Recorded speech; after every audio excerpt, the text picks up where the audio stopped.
ನೋಡಿ, ಇದರ ಬಗ್ಗೆ ಪದೇ ಪದೇ ನಾನು ಹೇಳ್ತಾ ಇದ್ದೀನಿ. ನಮ್ಮನ್ನ ಯಾರನ್ನು ಕೂಡ ಅವರು ಕನ್ಸಲ್ಟ್ ಮಾಡಿಲ್ಲ. ಒಂದೆರಡು ಹೆಸರು ಕೊಡಿ ಅಂತೇಳಿ ಇವರು ಹೆಸರುಗಳು ಕೊಟ್ಟಿರ್ಬೋದು. ಅದು ಬಿಟ್ಟರೆ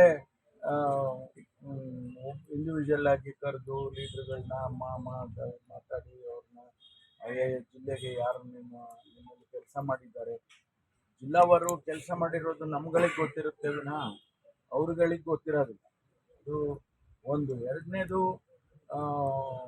ಮುಖ್ಯಮಂತ್ರಿಗಳಿದ್ದಾರೆ, ಅಧ್ಯಕ್ಷರಿದ್ದಾರೆ, ಪಕ್ಷದ ಅಧ್ಯಕ್ಷರಿದ್ದಾರೆ, ಅವರಿಗೆ ಜವಾಬ್ದಾರಿಗೆ ಬಿಟ್ಕೊಡ್ಬೇಕು. ಯಾಕಂದರೆ ರಾಜ್ಯವನ್ನ ಇವತ್ತು ನಡೆಸ್ತಕ್ಕಂಥವ್ರು ಮುಖ್ಯಮಂತ್ರಿಗಳು ಮತ್ತು ನಮ್ಮ ಅಧ್ಯಕ್ಷರು ಪಕ್ಷದ ಜವಾಬ್ದಾರಿ ಹೊಂದಿದ್ದಾರೆ. ಅವರಿಗೆ ಹೆಚ್ಚು ಪ್ರಾಮುಖ್ಯತೆಯನ್ನು ಕೊಟ್ಟು ಅವ್ರಿಗೆ ಹೇಳಬೇಕು, ನೀವು ನಿಮ್ಮ ಎಲ್ಲ ಜಿಲ್ಲೆಯ ಮುಖಂಡರುಗಳನ್ನು ಕರೆಸಿ ನೀವು ಚರ್ಚೆ ಮಾಡಿ ಆನಂತರ ಕೊಡಿ ಅಂತ ಅವ್ರಿಗೆ ಹೇಳಬೇಕು.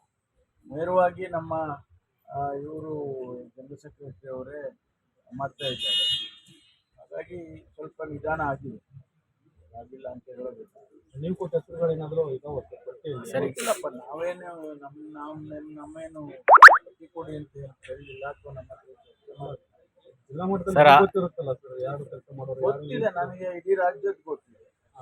ಯಾಕೆಂದ್ರೆ 8 ವರ್ಷ ಅಧ್ಯಕ್ಷನಾಗಿ ಕೆಲಸ ಮಾಡಿದ ಮೇಲೆ ನಮ್ಮ ಪಕ್ಷದಲ್ಲಿ ಯಾರು ಮುಖಂಡರುಗಳು ಇವತ್ತು ಕೆಲಸ ಮಾಡಿದ್ದಾರೆ ಕಳೆದ ಚುನಾವಣೆಯಲ್ಲಿ ಮತ್ತು ಸತತವಾಗಿ ಕೆಲಸ ಮಾಡ್ಕೊಂಡು ಬಂದಿದ್ದಾರೆ. ಬಹಳ ಜನ ಪ್ರಾಮಾಣಿಕತೆಯಿಂದ 16 ವರ್ಷ ದುಡಿದಿದ್ದಾರೆ. ಅಂಥವರಿಗೆ ನಾವು ಉತ್ತೇಜನ ಕೊಡಬೇಕಾಗ್ತದೆ ಅನ್ನೋದು ನಮ್ದೆಲ್ಲ ವಾದಗಳು. ಸರ್, ಈಗ ನಿಮ್ಮಂಥವ್ರ ಅಭಿಪ್ರಾಯವನ್ನ ಪಡೆದೇ ಇರೋದಕ್ಕೆ ಈ ಗೊಂದಲ ಆಗಿದೆಯಾ ಸರ್? ನಿಮ್ಮಂಥವ್ರ ಅಭಿಪ್ರಾಯಗಳನ್ನು ಪಡೆದೇ ಮಾಡ್ತಾ ಇರೋದಕ್ಕೆ ಎಷ್ಟು ಸಮಸ್ಯೆ ಆಗ್ತಾ ಇದೆಯಾ ಅದು? ಹೌದಲ್ಲ, ಯಾಕೆಂತಂದ್ರೆ ಯಾವ್ದಾವ್ದೋ ಹೆಸರುಗಳು ಬಂದರೆ ಕೆಲಸ ಮಾಡಿಲ್ಲದೆ ಇರೋನಿಗೆ ಅಧ್ಯಕ್ಷಗಿರಿ ಕೊಟ್ಟಾಗ ಸ್ವಾಭಾವಿಕವಾಗಿ ಕೆಲಸ ಮಾಡಿರೋರಿಗೆ ಬೇಸರ ಆಗುತ್ತೆ. ಅದನ್ನ ಸ್ವಲ್ಪ ಆದಷ್ಟು ಮಟ್ಟಿಗೆ ಸರಿಪಡಿಸ್ಬೇಕು. ಕಾರ್ಯಕರ್ತರು ಅಲ್ಲದೇ ಇರೋರಿಗೂ ಕೊಟ್ಟಿದ್ದಾರೆ ಅನ್ನೋದು ಅದನ್ನೇ ನಾನು ಹೇಳೋದು. ಯಾರು ಕೆಲಸ ಮಾಡಿದ್ದಾರೆ ಅವ್ರನ್ನ ಬಿಟ್ಟು ಕೆಲಸ ಮಾಡದೇ ಇರೋರಿಗೆ ಕೊಟ್ಟಾಗ ಸ್ವಾಭಾವಿಕವಾಗಿ ಮನಸ್ಸಿಗೆ ನೋವಾಗುತ್ತೆ. ನಾನು ಇಷ್ಟೆಲ್ಲ ದುಡಿದ್ರೂ ಕೂಡ ನನ್ನನ್ನು ಪರಿಗಣಿಸಿಲ್ಲ ಅಂತಕ್ಕಂಥದ್ದು ಬರುತ್ತೆ. ಅದಕ್ಕೆ ಅವರು ಸ್ವಲ್ಪ ಪಕ್ಷದಲ್ಲಿ ಮುಖಂಡರುಗಳನ್ನು ಮತ್ತು ಬೇರೆ ಬೇರೆ ಹಂತದಲ್ಲಿ ಅಧ್ಯಕ್ಷರುಗಳಿರ್ತಾರೆ, ಜಿಲ್ಲಾ ಅಧ್ಯಕ್ಷರಿದ್ದಾರೆ ನಮ್ಮಲ್ಲಿ, ಅವರುಗಳನ್ನು ಕೂಡ ಕೇಳಬೇಕಾಗುತ್ತೆ.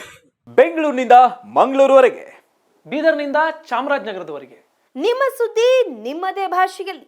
ಕರ್ನಾಟಕ ತಕ್.